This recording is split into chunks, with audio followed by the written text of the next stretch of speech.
Solution देगा, 2 degree blue colour solution देगा, और 3 डिग्री विल बी कलरलेस। इसके बाद हमने देखा है K2Cr2O7 ऑक्सीडेशन रिएक्शन। तो K2Cr2O7 एक ऑक्सीडाइजिंग एजेंट है, इसका मतलब खुद रिड्यूस होगा। रिड्यूस होगा तो खुद का कलर तो हो जाएगा ग्रीन। 1 डिग्री को एल्डिहाइड बना देगा, 2 डिग्री को कीटोन बना देगा, और 3 डिग्री पे कोई रिएक्शन नहीं होगी, कोई भी चेंज नहीं आएगा।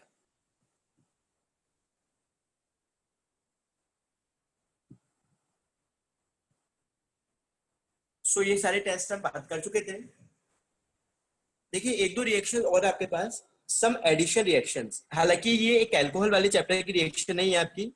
अभी जो रिएक्शन हम देखने जा रहे हैं, ये रिएक्शन आपके कीटोन की चैप्टर की है। स्टिल थोड़ा सा अल्कोहल से लिंक है इनका, इसीलिए इन्हें भी हम देख लेते हैं अभी।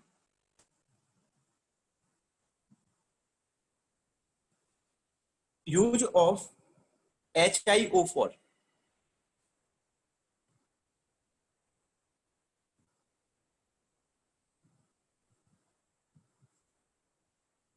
देखो इसे पीरियोडिक एसिड नहीं बोलना है आपको ना, बहुत सारे आपको लग रहा होगा पीरियोडिक है ये। पीरियोडिक नहीं होता है, ये होता है पर आयोडिक एसिड। इसका नाम है पर आयोडिक एसिड, पीरियोडिक एसिड नहीं बोलना है इसे। देखने में हमें पीरियोडिक एसिड जैसा लग रहा है। यूज ऑफ HiO4 एल्कोहल्स के साथ। तो देखो क्या यूज है इसका, ये एक ऑक्सीडाइजिंग एजेंट होगा। किस तरह से ऑक्सीडाइज करेगा ये, और किन्हें ऑक्सीडाइज करेगा? तो कंडीशन है इसके ऑक्सीडाइज करने के लिए, या तो आपके पास विसिनल डाइऑल होने चाहिए। विसिनल डाइऑल का मतलब इस तरह के OH, या फिर आपके पास एल्कोहल की जगह कीटोनिक ग्रुप होना चाहिए इस तरह से, तो भी चलेगा। या फिर डाई कीटो ग्रुप्स होने चाहिए आपके पास। 3 कंडीशन है, या तो विसिनल डाइऑल होना चाहिए, या एक एल्कोहल एक कीटोनिक ग्रुप होना चाहिए, या दोनों कीटोनिक ग्रुप होने चाहिए। तीनों कंडीशन में ऑक्सीडाइज करेगा। These alcoholic groups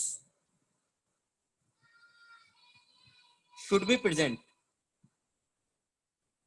on syn side। Syn side मतलब एक ही साइड अवेलेबल होने चाहिए दोनों OH। ऐसा नहीं होना चाहिए कि एक इनवर्ड है और एक आउटवर्ड है, या तो दोनों आउटवर्ड होने चाहिए या दोनों इनवर्ड होने चाहिए। So these are the 2 conditions कि कब हम HiO4 को यूज कर सकते हैं as a oxidizing agent alcohols के साथ। देखो अब कैसे हमें रिएक्शन लिखनी है और कैसे हम इसका प्रोडक्ट देखेंगे। एक ही मेथड है, बहुत आसान सा मेथड है, बस आपको थोड़ा ध्यान से देखना है इसे। ये एक एल्कोहल मुझे दे रखा है और साथ में दे रखा है HiO4। जो भी आपके पास ऐसे कार्बन जिन पे विसिनल डाइऑल है, आपको इस बॉन्ड को तो ब्रेक डाउन करना है। इस बॉन्ड को क्या करना है, आपको ब्रेक करना है। और जहां जहां से हम बॉन्ड को ब्रेक कर रहे हैं वहां पर आपको OH ऐड कर देना है। देखो यहां से मैं बॉन्ड ब्रेक कर रहा हूँ ना, तो मैं कुछ इसे इस तरह से लिखूंगा ब्रेक करने के बाद, OH और एक OH यहाँ पर आ जाएगा। ऐसे ही इस कंपाउंड में भी ये यहाँ से ब्रेक हुआ है आपका, तो इस कार्बन से एक OH आ जाएगा और यहाँ भी एक OH आ जाएगा। बॉन्ड को हम जिस साइड से ब्रेक कर रहे हैं वहां पर आपको OH लगा देना है। जैसे यहाँ पर ब्रेक हुआ है तो एक OH यहाँ आएगा और एक OH इसके साथ आ जाएगा। तो एक तो यहाँ लगा दिया मैंने, एक OH यहाँ लगा दिया। अब आप देखो एक कार्बन पर 2 हाइड्रोक्सी अवेलेबल हो गया, जो हाईली अनस्टेबल होता है, और ऐसे केस में ये डिहाइड्रेशन शो करेगा। आप H2O को बाहर निकाल दो, क्या बचा हुआ कंपाउंड आपके पास CH2O है, और CH2O को हम क्या लिख सकते हैं, HCHO। CH2O मतलब क्या है, ये एल्डिहाइड है, फॉर्मेल्डिहाइड। बिल्कुल ऐसे ही सेम यहाँ भी होगा, और ये भी क्या बन जाएगा, HCHO। इसका मतलब ये है आपको इस रिएक्शन में 2 मोल फॉर्मेल्डिहाइड मिलेंगे। इस रिएक्शन में आपको 2 मोल फॉर्मेल्डिहाइड मिलेंगे। सेकेंड थिंग, आपने कितने बॉन्ड ब्रेक किए इसमें, एक बॉन्ड हमने ब्रेक किया है। देखो यही तो बॉन्ड ब्रेक किया है मैंने, और इसीलिए मैं बोल दूंगा कि मैंने 1 मोल HiO4 का यूज किया। ये बॉन्ड ब्रेक किया मैंने, मतलब 1 बॉन्ड को ब्रेक किया मैंने, और इसका मतलब है कि मैंने 1 मोल HiO4 यूज किया है इस रिएक्शन। आ रही है बात आपको समझ में?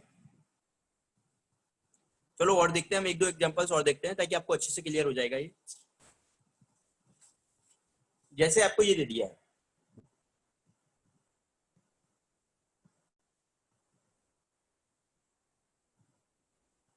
इसके साथ HiO4 यूज करना है। अब आप देखो ऐसे कार्बन जहां विसिनल आयोल है, देखो एक तो ये दोनों भी है और ये दोनों भी है, मतलब ये है कि ये वाला भी बॉन्ड ब्रेक होगा और ये वाला भी बॉन्ड ब्रेक होगा। कितने बॉन्ड ब्रेक हो रहे हैं? दो, मतलब 2 मोल यूज करूंगा मैं HiO4। जितने बॉन्ड हम ब्रेक करेंगे उतने मोल HiO4 यूज होगा। सेकंड, प्रोडक्ट लिखने हैं तो देखो इसका क्या प्रोडक्ट आएगा, एक OH यहाँ आ गया और ये बॉन्ड ब्रेक हुआ है, मतलब एक OH और यहाँ पर आ जाएगा, प्लस इसका प्रोडक्ट देखो, इसके लिए ये बॉन्ड भी ब्रेक हुआ है और ये वाला बॉन्ड भी ब्रेक हुआ है, तो एक OH तो हम यहाँ लगा देंगे और एक OH हम यहाँ लगा देंगे, और लास्ट में इसके लिए यदि हम देखेंगे तो एक OH आपके पास यहाँ जाएगा। अब आप इनसे प्रोडक्ट बना के देखो एक बार। देखो इसका प्रोडक्ट डिहाइड्रेशन कर दो, ये तो आ गया CH2 यानी फॉर्मेल्डिहाइड। इससे बनाओगे आप 3 OH है, इसको निकाल दिया मैंने, तो देखो ये तो क्या HC डबल बॉन्ड OH, ये आ गया है। और लास्ट आप इसके साथ देखोगे तो यहां से डिहाइड्रेशन कर दो CH2, मतलब 2 मोल तो फॉर्मेल्डिहाइड मिल गए हैं और 1 मोल फॉर्मिक एसिड मिल गया है। 2 मोल तो फॉर्मेल्डिहाइड मिले हैं और 1 मोल क्या मिल गया है? Formic acid.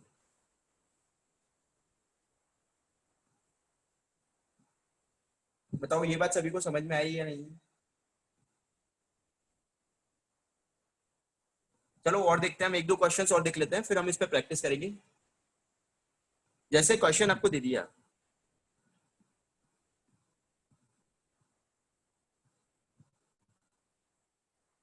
ये दे दिया है आपको, अब ये विसिनल डाइऑल नहीं है लेकिन कीटोन ग्रुप है, इसमें भी होगी ये रिएक्शन, यहां से ब्रेक कर दो और यहां से ब्रेक कर दो, मतलब 2 मोल HiO4 का यूज होगा।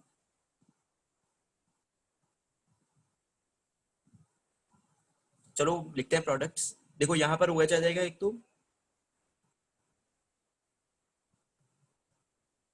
C डबल बॉन्ड O, यहाँ OH आ जाएगा, यहाँ से ब्रेक हो रहा है और यहाँ से भी ब्रेक हुआ है, OH आ जाएगा। और इसमें देख लो डिहाइड्रेशन करो इसमें, तो ये फॉर्मेल्डिहाइड आ गया। इसमें डिहाइड्रेशन करो तो देखो ये CO2 बच गया है आपका, और इसमें करो फिर से फॉर्मेल्डिहाइड आ जाएगा, तो ये आपके प्रोडक्ट हो गए। अरे ये बात सभी को समझ में?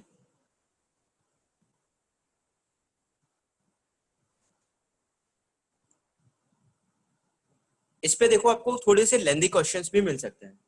चलिए हम बात करते हैं एक एक क्वेश्चंस की।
चलिए 4 क्वेश्चन आपको दे रखे हैं, निकालिए आप इन चारों के आंसर्स।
ओके, देखिए नंबर फर्स्ट में आपके पास ये वाला बॉन्ड ब्रेक होगा यहाँ से, 1 मोल HiO4 का यूज होगा। फर्स्ट में आंसर आपके पास आएंगे CH3CHO। देखो सभी का आ रहा है, नहीं आ रहा। 2 मोल एसिटाल्डिहाइड और 1 मोल HiO4 का यूज होगा, क्योंकि 1 बॉन्ड ब्रेक होगा आपका।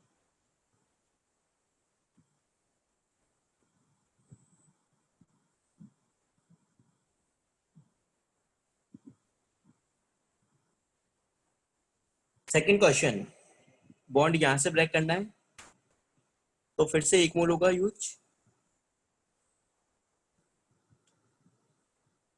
एक OH आएगा, और जब बॉन्ड ब्रेक होगा तो यहाँ भी एक OH आएगा। डीहाइड्रेशन आप कर दोगे तो ये एल्डिहाइड लिंक बन जाएंगे। देखो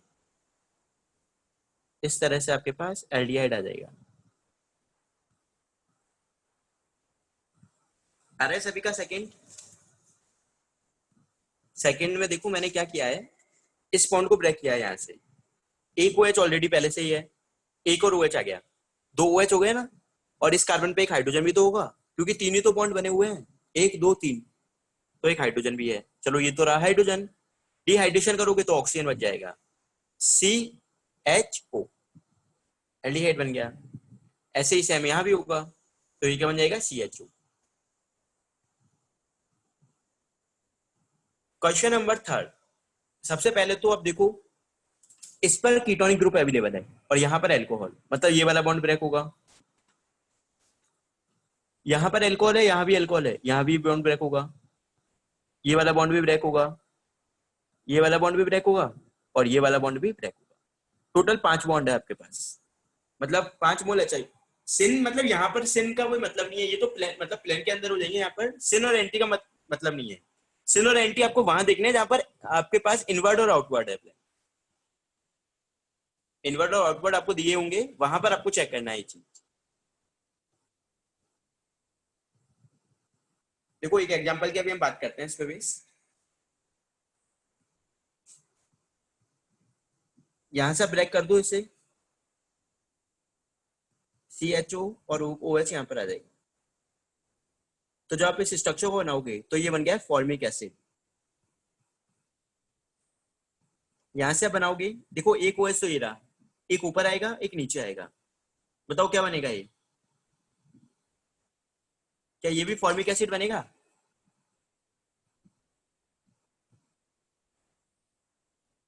बोलो।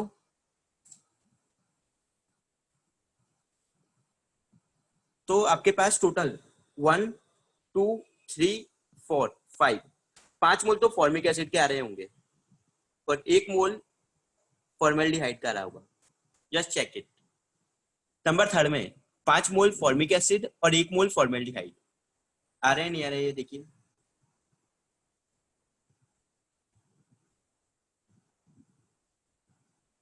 बोलो आ रहे हैं या नहीं आ रहे हैं? यदि नहीं आ रहे तो मैं आपको बना के दिखा देता हूँ नेक्स्ट पेज पर। नहीं आए, चलो मैं बता देता हूँ आपको, पूरा क्वेश्चन देख लेते हैं। देखो क्वेश्चन ये है आपके पास,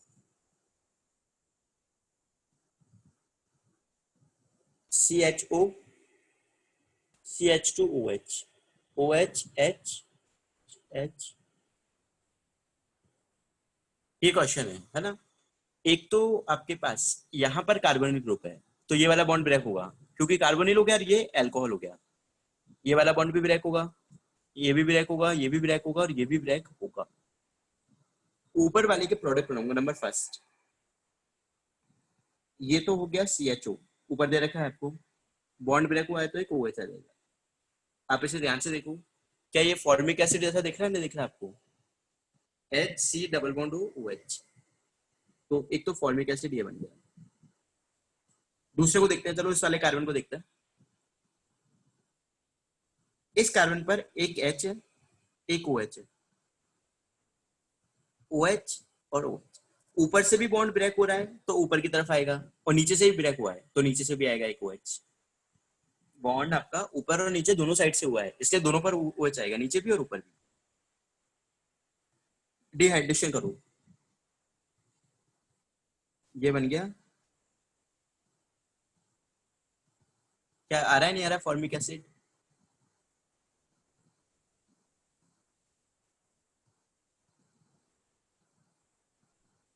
अब देखो इसमें फॉर्मिक एसिड आ गया, तो बिल्कुल ऐसा ही सेम ये है, बिल्कुल ऐसा ही सेम ये है, और ऐसा ही सेम ये है। ये चारों एक जैसे तो है, तो यहां से फॉर्मिक एसिड आएंगे चारों से, और एक यहां से आ गया पांचवा। अब लास्ट को हम देख लेते हैं इसको, CH2OH, और ऊपर से बॉन्ड ब्रेक हुआ है तो एक OH ऊपर आ जाएगा।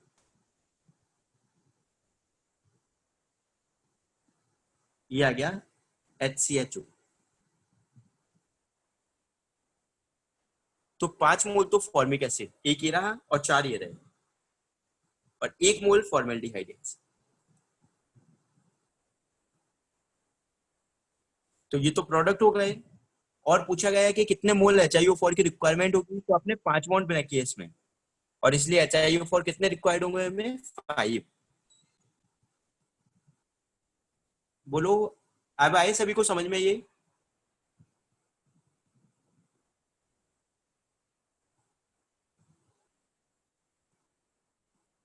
चलिए एक क्वेश्चन और है हमारा इसी में। देखो इस वाले क्वेश्चन को देखो, एक तो यहाँ कीटोनिक और ये एल्कोहलिक, मतलब ये वाला बॉन्ड ब्रेक होगा एक तो। बाकी आप कहीं भी देख लो, और कहीं पर ऐसा नहीं है एडजेसेंट कार्बन पर। इसके अलावा कहीं पर भी एडजेसेंट कार्बन पर इस तरह के बॉन्ड नहीं है। तो केवल और केवल एक ही बॉन्ड ब्रेक होगा आपका ये।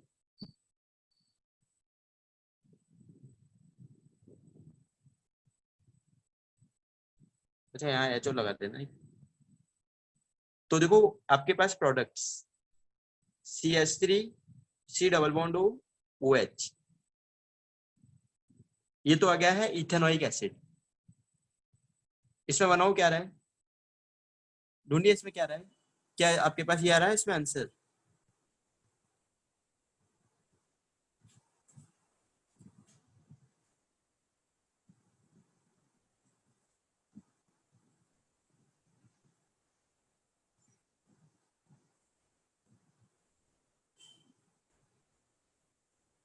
कितने मोल HiO4 यूज होंगे?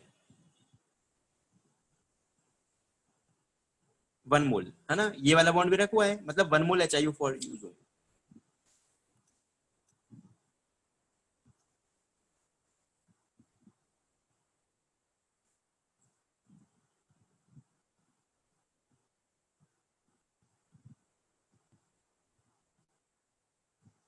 तो इस तरह से क्वेश्चन हमारे पास HiO4 पर आयोडिक एसिड के ऑक्सीडाइज प्रोडक्ट्स है हमारे पास।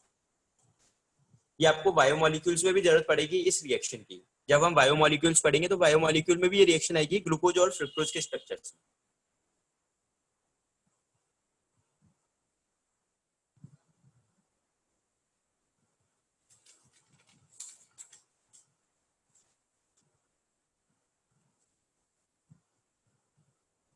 एक क्वेश्चन आपको इस तरह से मिल सकता है, in which of the following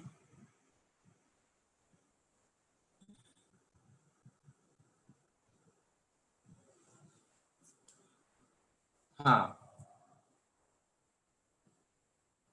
bond breaking of HiO4 is possible. आपको बोल दे,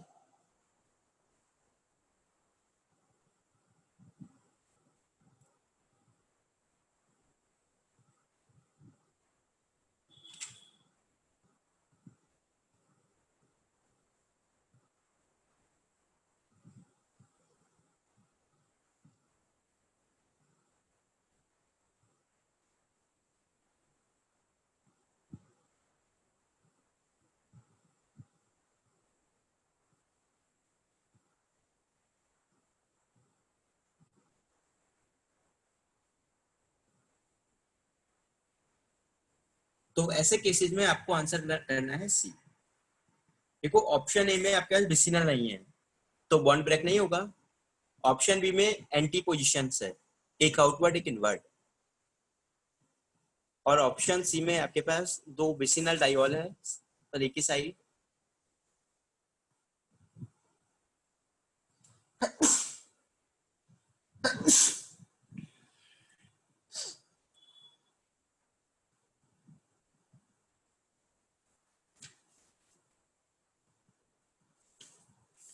देखो एक और एडिशनल रिएक्शन आती है इसके अंदर ही, जो ऑलरेडी पहले ही हम पढ़ चुके हैं, पिनाकोल पिनाक्लॉन रीअरेंजमेंट।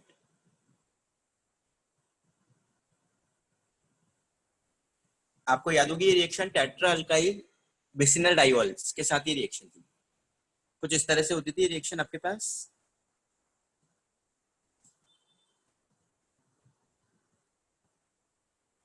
इसे हम बोलते हैं पिनाकॉल। कंसंट्रेटेड H2SO4 के साथ इसे हीट किया गया था। तो रिएक्शन मैकेनिज्म में क्या था, H प्लस में आपका यहाँ अटैक करता था, वाटर एलिमिनेशन से कार्बोकेटाइन बनाना है हमें।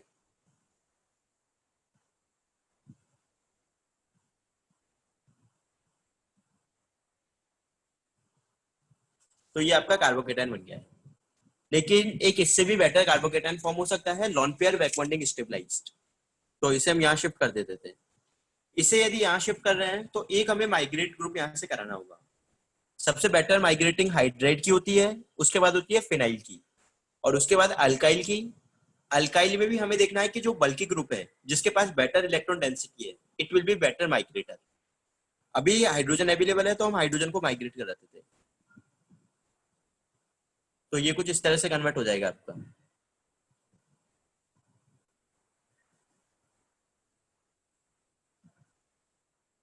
और इसका लास्ट स्टेप होता था डीप्रोटोनेशन।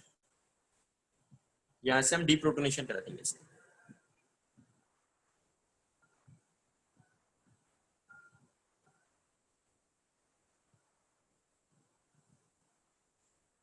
इस तरह से कीटोनिक ग्रुप का फॉर्मेशन हो जाता है इसमें।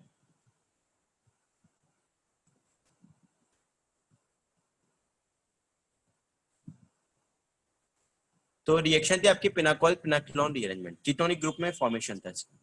काफी सारे क्वेश्चंस हम इस पे ऑलरेडी पहले ही प्रैक्टिस कर चुके हैं। तो विसिनल डायोल्स की रिएक्शन है आपके पास।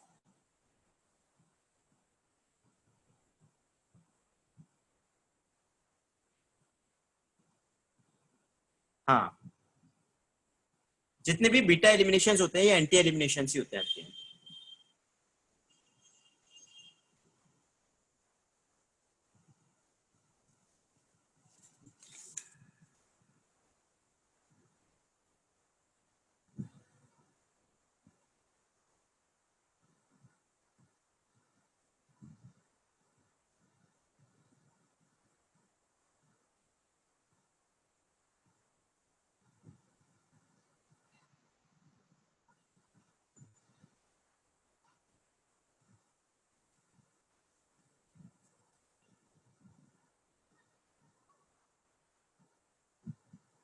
एरोमेटिक हाइड्रोक्सी कंपाउंड्स,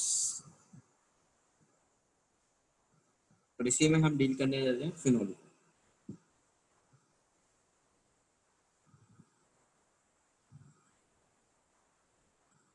तो देखो जैसे हमारे पास कंपाउंड है, बेंजीन रिंग से एक OH लिंक है और इसको हम क्या नाम देते हैं, फिनोल। साथ में इसके कुछ डेरिवेटिव भी एग्जिस्ट कर सकते हैं।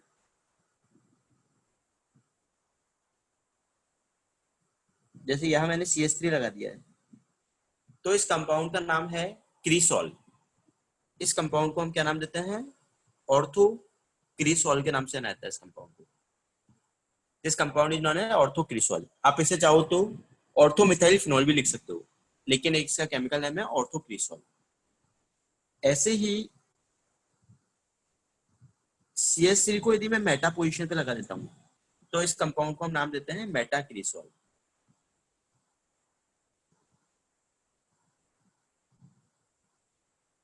CH3 को पैरा पे लगा दिया आपने तो नाम हो जाएगा इसका पैरा क्रीसॉल।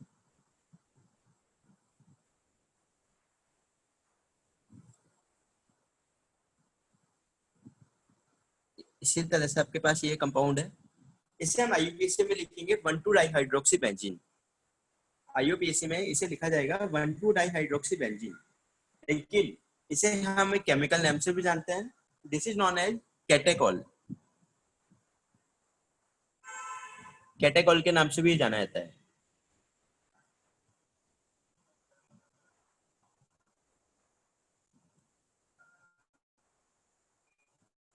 जैसे कंपाउंड मेरे पास फर्स्ट और थर्ड इस पे हाइड्रोक्सी है, तो IUPAC हम लिखेंगे इसका 1,3-डाइहाइड्रोक्सी बेंजीन, और कॉमन नेम से इसे जाना जाएगा रिसोर्सिनॉल के नाम से।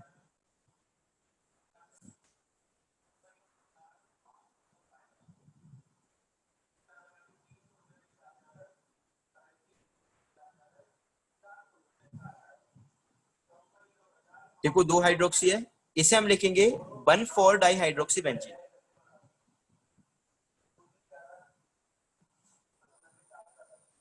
कंपाउंड को एक नाम दिया जाता है quinol.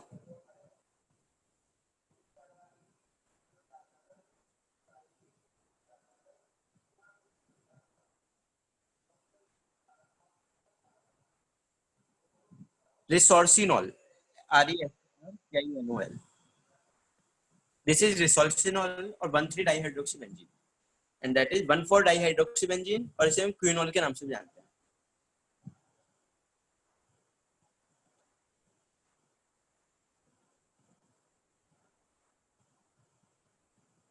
All phenolic compound gives violet color with neutral FeCl3। इसे FeCl3 टेस्ट के नाम से जाना जाता है।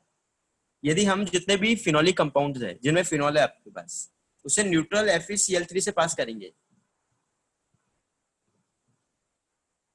तो ये शो करते हैं वॉयलेट कलर। जबकि एल्कोहल्स कोई कलर शो नहीं करते हैं बाकी के। तो आपके पास ये भी टेस्ट है, FeCl3 टेस्ट। आपको एनसीईआरटी में भी ये टेस्ट दिए गए हैं, बोर्ड्स में भी आपसे पूछे जा सकते हैं। कोई भी आपको बोल दे कि 2 टेस्ट बताइए जिनसे हम फिनॉल और बाकी के एल्कोहल्स को सेपरेट कर सके, डिस्टिंग्विश कर सके, तो एक टेस्ट को आपके पास ये भी हो सकता है, दूसरा हम AgNO3 वगैरह भी यूज कर सकते हैं। चलिए और भी टेस्ट की हम बात करेंगे। आप अभी यहाँ पर केवल FeCl3 वाले टेस्ट को ध्यान रखोगे। FeCl3 के साथ वॉयलेट कलर शो करते हैं न्यूट्रल FeCl3 में, जबकि एल्कोहल्स किसी भी तरह के कोई कलर शो नहीं करेंगे।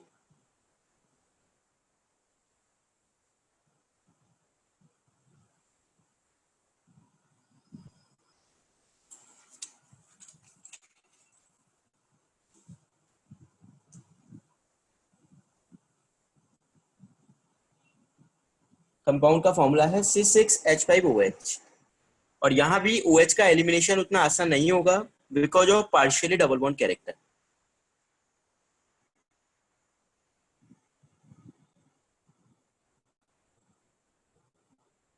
कार्बन ऑक्सीजन के पार्शियल डबल बॉन्ड कैरेक्टर, और इसीलिए यहाँ पर OH एलिमिनेशन इतना ईजी नहीं हो पाएगा। कंपाउंड को हम एक नाम से जानते हैं, carbolic acid.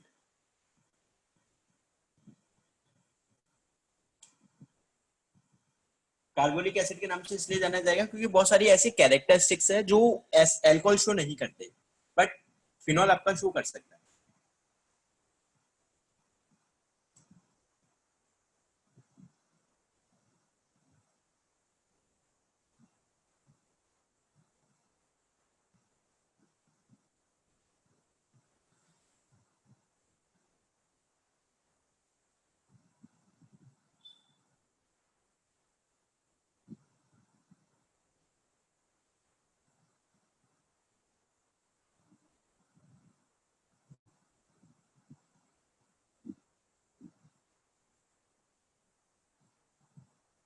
Okay, wait a minute.